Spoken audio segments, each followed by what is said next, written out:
فبالتالي الفرق كبير، الفرق كبير بين الدولتين، ولا مجال للمقارنة. وأكرر سؤالي لسكان الزريبة الموجودون معنا طبعا دائما بشكل دائم وثابت ومستقر. سكان الزريبة، أكرر: لماذا لم تتم دعوة صاحب الإقطاعية وصاحب الزريبة محمد السادس؟ لماذا لم توجه له الدعوة من طرف جورجيا ميلوني؟ لماذا لم يستدعى؟ هذا السؤال. مش قلتوا المغرب بخير والمغرب يتطور، المغرب كبير والمغرب هراب عليكم، وقلتوا باللي الجزائريين يغيروا بالمغرب؟ ما شفناكمش حاضرين، يعني لقاء مهم مثل هذا ما شفناكمش حاضرين. لماذا؟ لماذا؟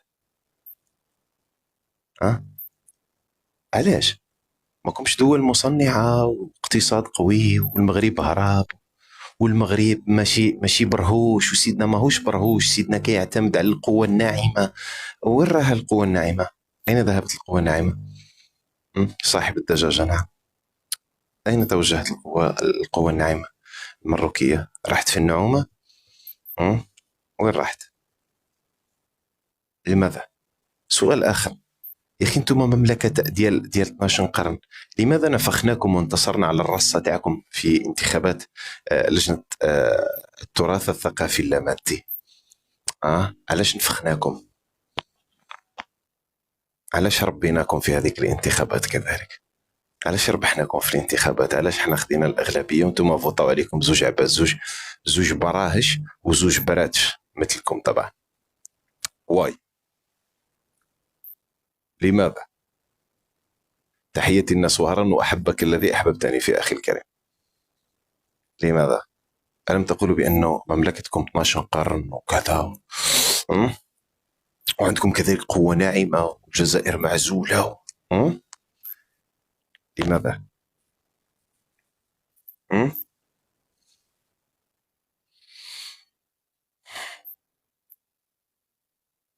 ما كانش ولا واحد يجاوب، ولا واحد فيهم عنده إجابة، ولا واحد فيهم عنده إجابة. لماذا لم يستدعى صاحب الإقطاعية وزريبة المغرب إلى اجتماعات الجي 7؟ تونس استدعيت، موريتانيا استدعيت، لماذا أنتم؟ لماذا أنتم؟ لماذا لم تستدعوا؟ حقروكم؟ ولا الجزائر دارتها لكم؟ الجزائر وسط ميلوني عليكم، لأنه تعرفوا الجزائر أكبر مورد ثاني للغاز من ناحية إيطاليا. خلوكم معايا بثقة فقط، كبسوا فقط.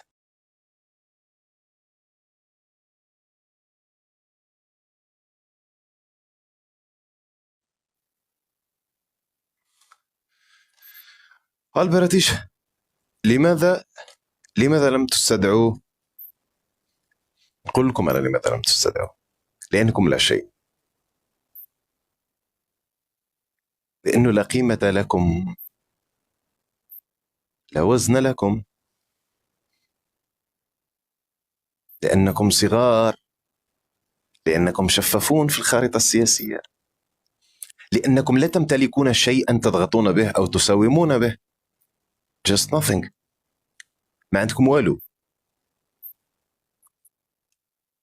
لا شيء. كما قال الأخ بيتو كوزينة، موروكو الصغيرة. exactly.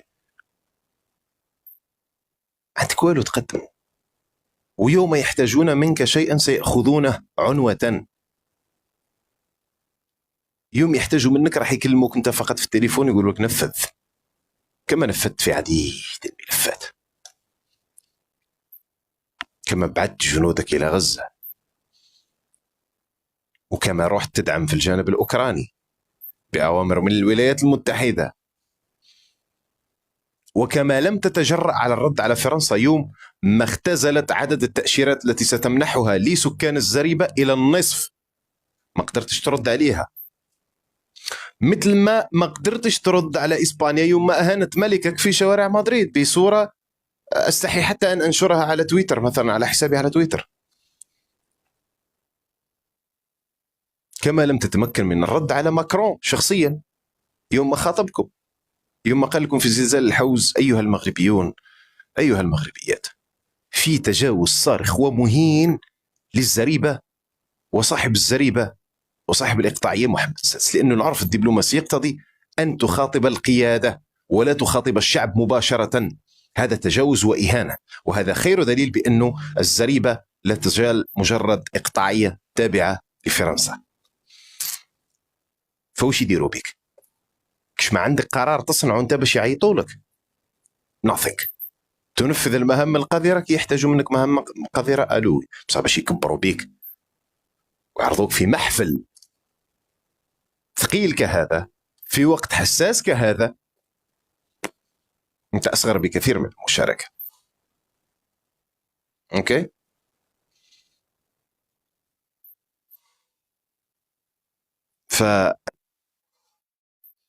نعرف أنكم مجروحون، أنكم موجوعون، ونعرف أنكم أشبعتم القليل من أمراضكم بأنكم تفرجتوا على عمكم تبون، لأنه هو يرأسكم كذلك.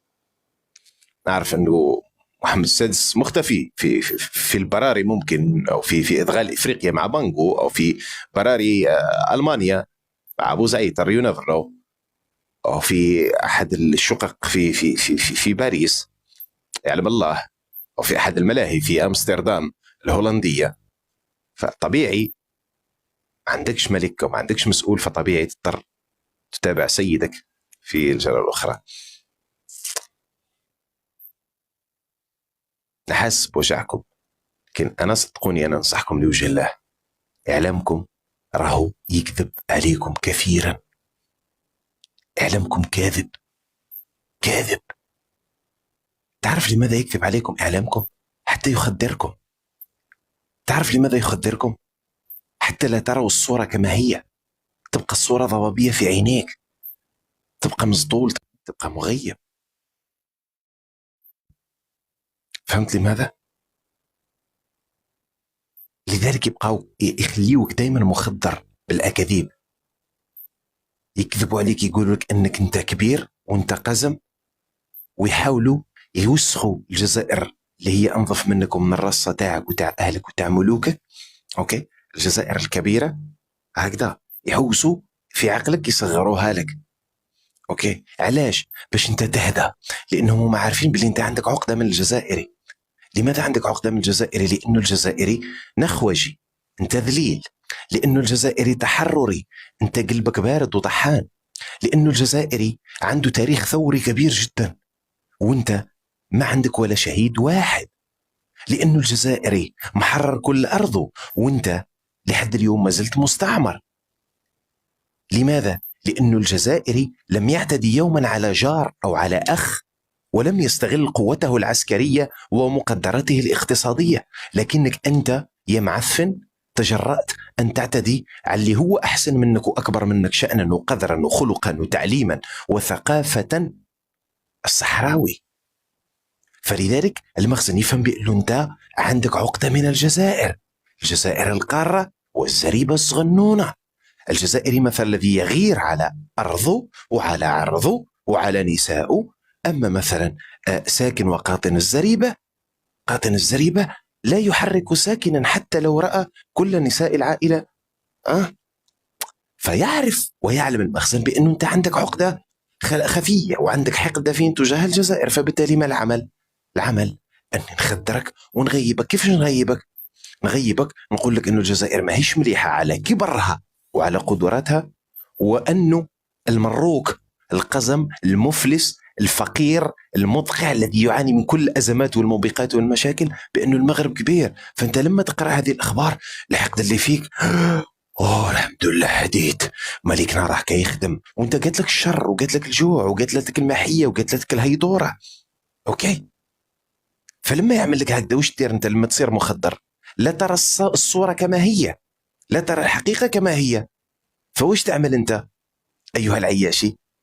تولي تسمح في الثروة نتاعك اللي سمحت فيها منذ زمن، وسمح فيها باباك وسمح فيها جدك، زيد تسمح في الارض اللي هي سبتة ومليلة. كما يقول لكم في الروخي الطحيحن، قال لكم في الروخي، قال لكم كي يقولوا لكم الجزائريين على سبتة ومليلة، قولوا لهم لا لا لا خلاص سمحنا فيها، مسامحينهم. شوف الحقارة تاع الإعلام نتاعكم، كنت تشوفوا الحقارة تاع الإعلام تاعكم، عوض أنه يزرع لكم سبتة ومليلية في العقل ويخليكم دائما تتذكروها وتوصوا أبنائكم أن هناك أرض هي مغربية، راهم يوصي فيكم باش تسمحوا فيها forever.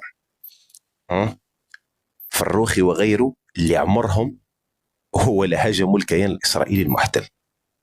يا الصهاينة يا انتوما وهما، انتوما كيما هما صهاينة، كيما انتوما صهاينة الجمهور تاعهم. أوكي، فيخدرك المخزن. لماذا؟ حتى ما تقولوش وين راهو حقي من الثروة، وحتى ما تقولوش حرر لي أرضي، وحتى ما تقولوش أعطي الأرض نتاع الصحراويين للصحراويين، وحتى ما تقولوش أحشم أنت راك تحفر للجزائر لأنك مجرد نظام وظيفي يوصيوك المعسكر الغربي أنك تحفر للجزائر فتقوم بالحفر.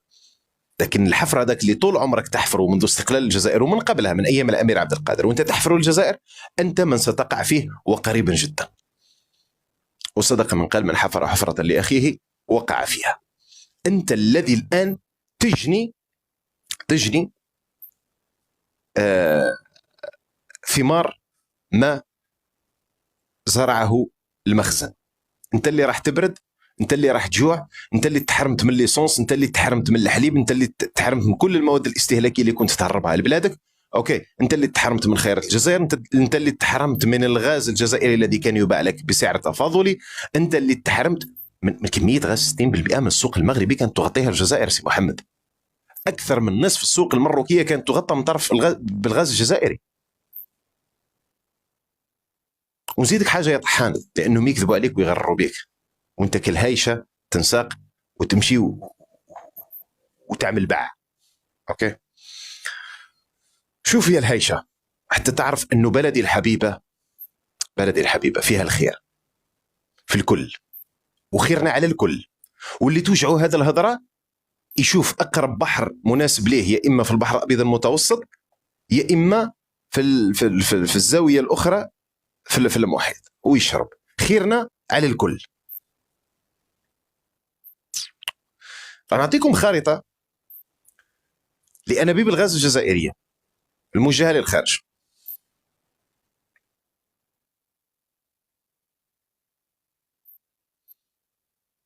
شاهدوا هذه الصورة.